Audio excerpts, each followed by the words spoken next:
So the lockdown in this country formally began on March the 23rd when Boris Johnson announced those measures.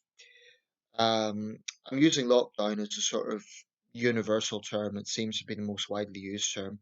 Not sure if it's the best term. I tend to think of lockdown as being like a bank heist or something like that, but it's the term that seems to be most widely used. So for the sake of simplicity, it's the one I'll use.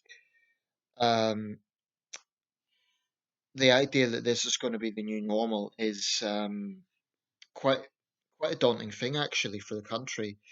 Um, I mean, we're now about a month and a bit into this, and there is speculation this could last up to a year at least, which is just incredible. It's just something that will take time for people to get used to. There's a few things I want to say around that. But firstly, a word on our latest death toll figures, which now surpassed 26,000. I believe the latest figure was 26,711 plus.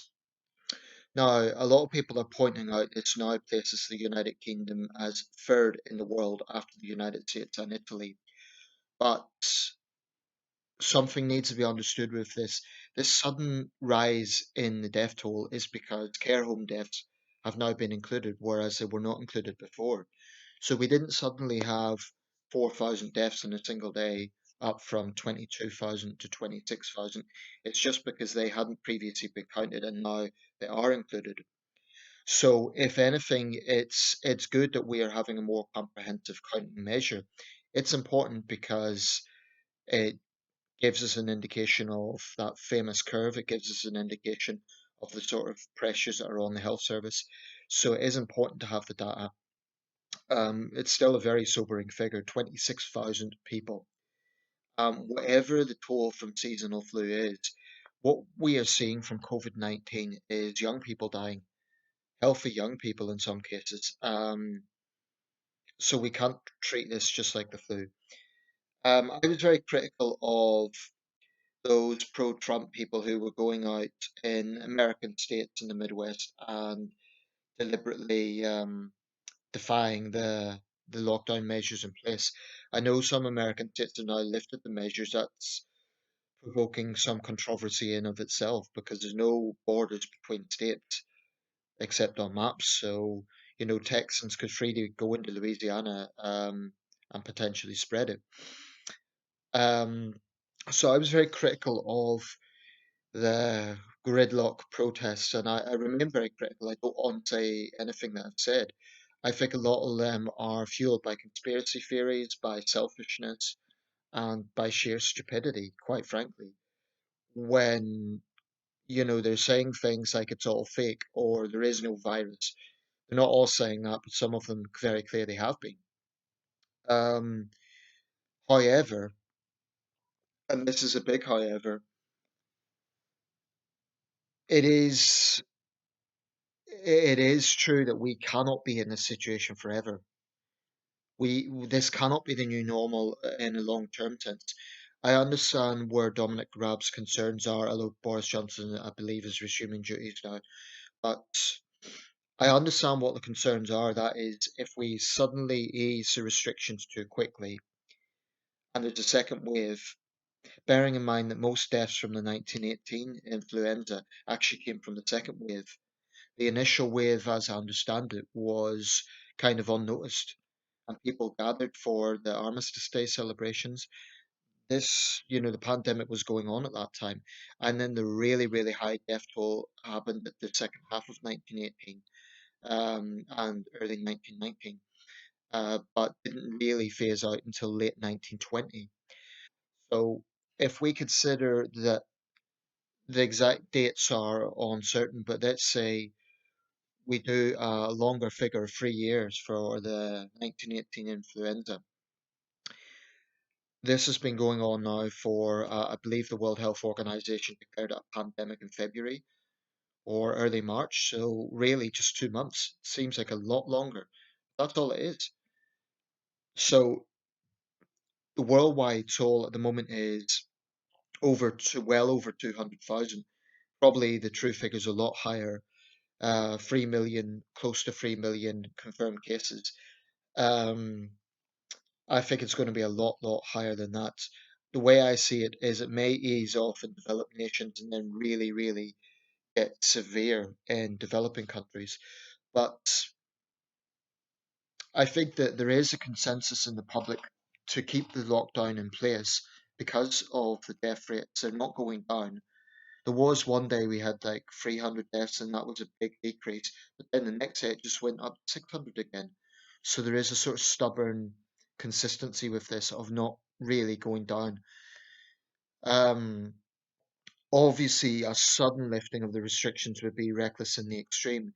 But I do think there should be a phased reopening of some services, certainly schools, um, and some other things. Um, but the idea that this will have long-term effects, I'm kind of optimistic that won't be the case. But I do hope that this kind of makes the public think about just personal hygiene and habits. It's a very basic thing, but you know, when you see people spitting on the ground in public or just being, just not taking hygiene into account or just being obnoxious, selfish in that way, hopefully this thing will get people to maybe rethink that a little bit. Um, I mean, germs have always been with us. There's always been hygiene issues. So the potential for any pandemic has always been there, notwithstanding the fact that the Chinese regime is responsible for letting this one spread. But the idea that we could be in this situation forever is just not an option. It can't be because it would utterly devastate the economy.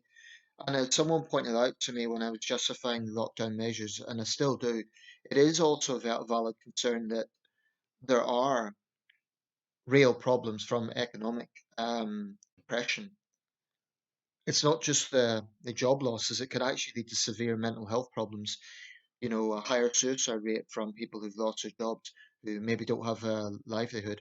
I know Governor Cuomo in New York was reassuring or trying to reassure people when a Fox News correspondent questioned him about this. He said there may be a slight delay in benefit payments, but nothing is worse than death. Domestic violence, bad, not worse than death.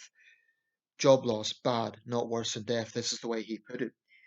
But I think as time goes on, the economic hardship is going to increase, and there will be pressure on politicians across the board to address this.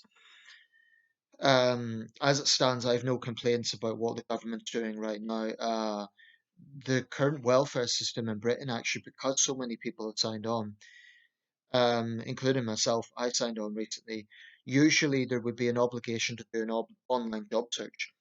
For the first time, there's no actual obligation on claimants to do that, simply because the government knows that the jobs are not there because so many jobs have now been relegated as non-essential. So there's no longer an obligation to do that. So I think that's the right approach because it would be pointless penalizing people for trying to get jobs when the jobs simply aren't there. But I mean, I can see really I am concerned also about the Brexit atmosphere. I mean, we've just had Brexit. All of that's going to be up in the air now. There's no one predicted this would happen.